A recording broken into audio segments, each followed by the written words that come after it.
Right then guys, so today I'm going to go over a smart repair with you. It's very simple. I reckon a lot of you could do this at home.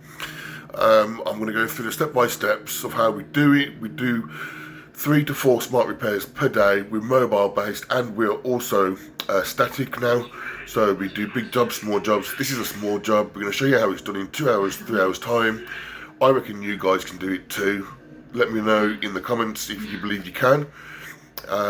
Yeah, if you enjoyed the video, give us a thumbs up. If you don't like the video, then just don't watch my videos. Thank you and adios to you. Good night, God bless, enjoy the video. So for today's repair we have the crack here on the lower left side of the bumper, and we also have some body grazing here where the car's gone into it. So today is going to be a smart repair. Should usually take about 2 hours. Quick and speedy for the customer. No waiting around. We're actually at, can't see the logo, but we're actually at B&Q today. So we do jobs at people's location, whether you're at home or whether you're at work. We come to you and we give you all the same benefits as an in-house body shop would offer, such as lifetime guarantee, etc. We offer that too, but we offer an extra service which is mobile. Hope you enjoyed the video.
So as you can see, the sanding we've just done now. So you can see that we've gone through the lacquer, the paintwork, primer, we've gone into the bumper slightly as well. Here I've kind of created a deep concave, that's where the filler will sit, and here it's sanded to there, which is where we'll fit the paint to, and the lacquer will probably go to about there and merge the lacquer with the old lacquer. Next to me is Scotch paper. This is to give the smooth lacquer surface area for the new paint, primer or lacquer to adhere to.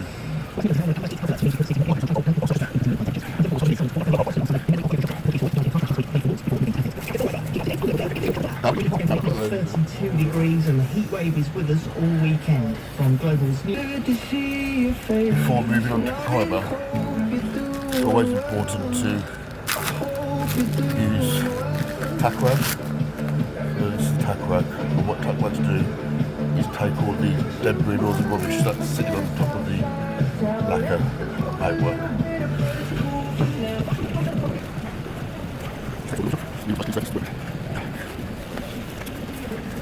So for the filler work, I'm using Upol Fantastic Body Filler, and with that we'll need to add some hardener. So this sport area, literally need as much, if anything that's way too much. So I'll scrape some back into the container. So there we go. And then what you do is nice gentle line. So from one to the next. There we go. And that's plenty of hardener.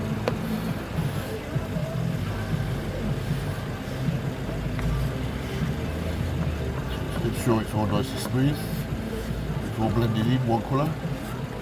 Like a pinkish colour. And then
so we put the filler on there now.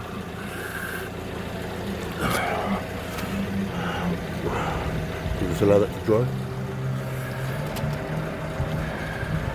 It'll take about 5 to 10 minutes to dry.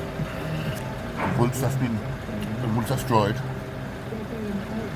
we'll use a filler called finesse filler, and this fills on the little air bubbles that you may have left with the more coarse filler. Can however speed the process with a infrared lamp or a hand dripper like this.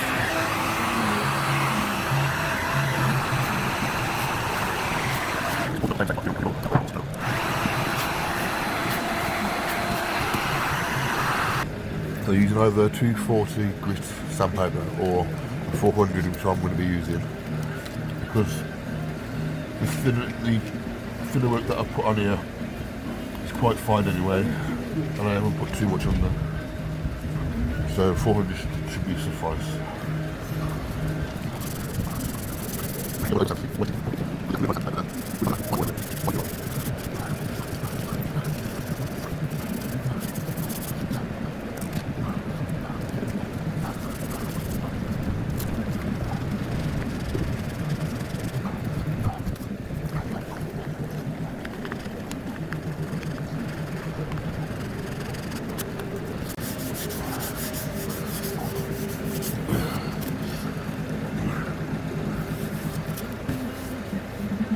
again, before moving on to the next step with the finesse filler, I'll be using tack rag just to again take off all the dust from the filler and sanding it.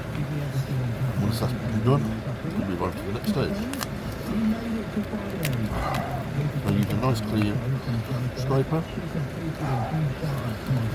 I've just taken off the excess of the old filler. With the finesse filler,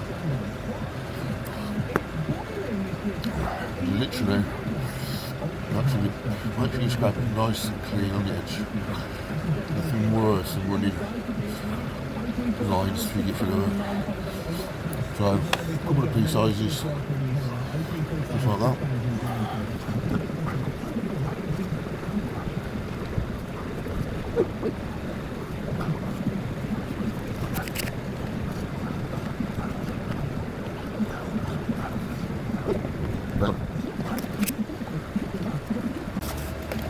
Again, once you've applied a thin layer of the microfiller,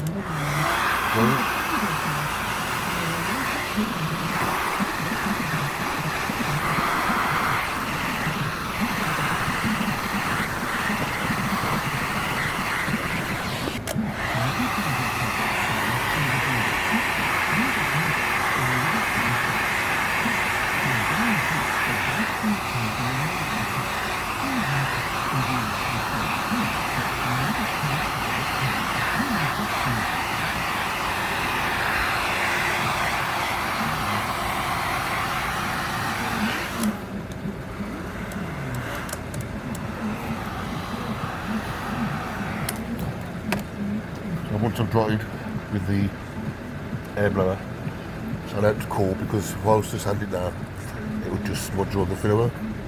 So you allow the filler to dry, harden, and then we can go to the next step, which will be sanding the micro filler.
So for the primer, you can use primer in the gun, but I've always used cans, and I'm used to using the cans now. And in terms of cleaning the gun and putting the paint in the gun, and it just saves an extra process of cleaning down, and I can just avoid that. And I put all the primer here, there's no wastage, it saves money, and it's just very easy to decant it out of here onto the bodywork. So just do a few practice there. So do a couple of light coats. And just allow that to sit for a second.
overshoot this part, but you wash it because it's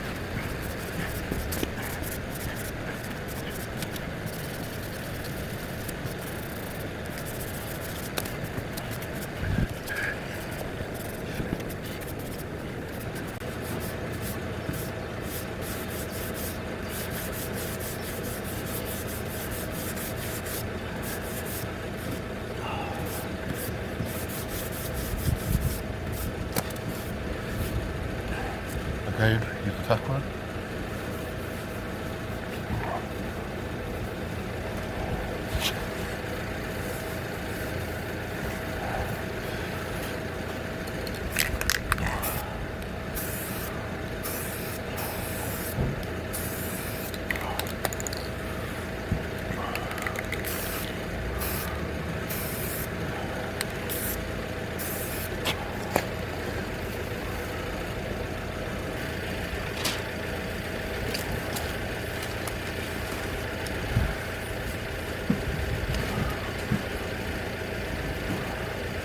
So I've just cleaned the area with some thinners. You can use paddle wipe, I like to use thinners.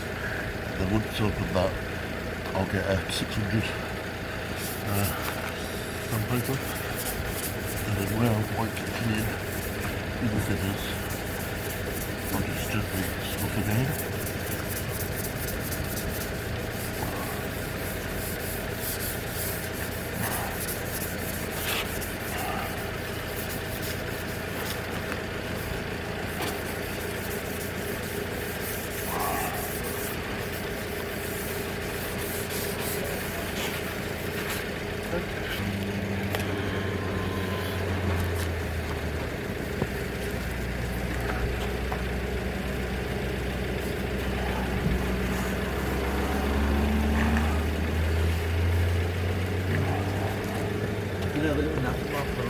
Right, as you can see, it's nice and clean now.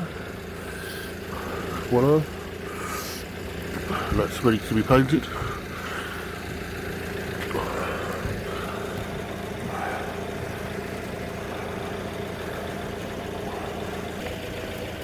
So with the paint all mixed, try to add some finish to the paint.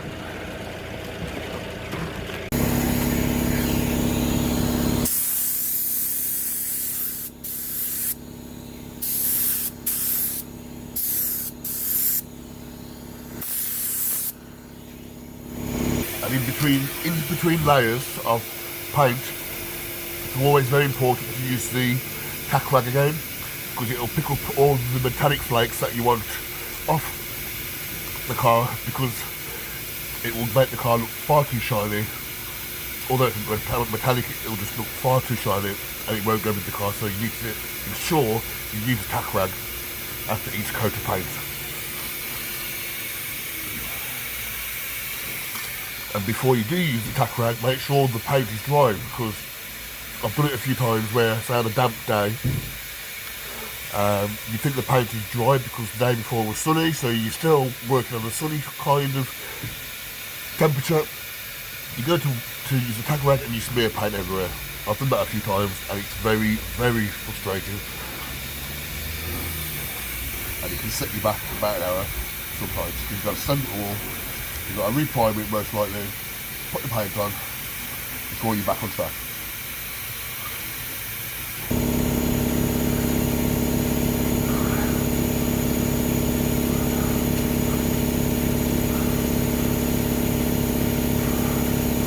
So you want to get off any rough patches. It's rough because it's metallic flecks that are sanding up. You want to remove these.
I still need to use a tack rag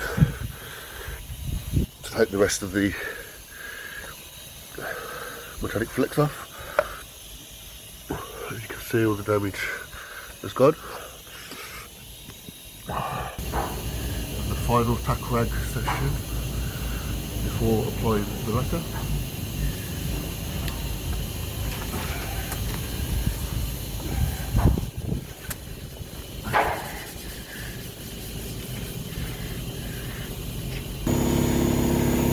So for the lacquer, what I always like to do is a coat on way up on the repair.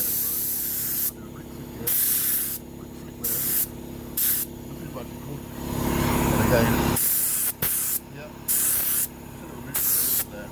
So what I do is allow that to dry, and that'll just give the layer where you prepared it an extra layer of coating, so give it a bit more strength. So I allow that to dry, and then I'll lacquer the rest.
What I do is I tend to blow a little bit of cold air on it, because outside of it's really warm. So I just blow cold air and keep it cooler.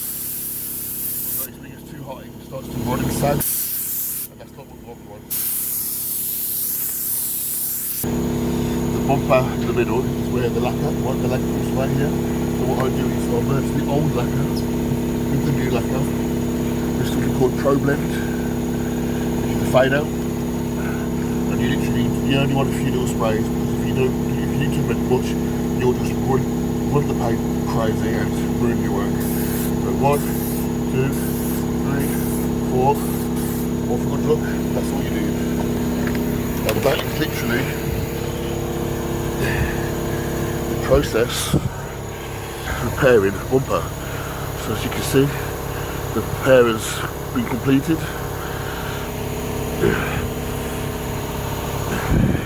Quick, smart repair, nice and simple, at somebody's home or workplace, done on the day within 3 hours. That's how we do things. So now I'm just going to take off the tape and give the customer a message to say their car's done.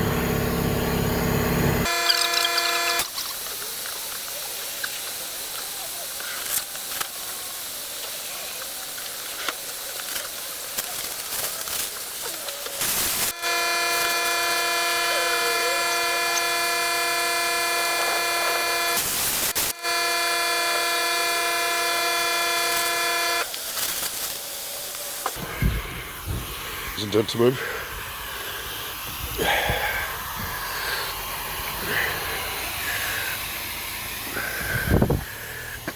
it's the finished article. A couple of hours in, job done.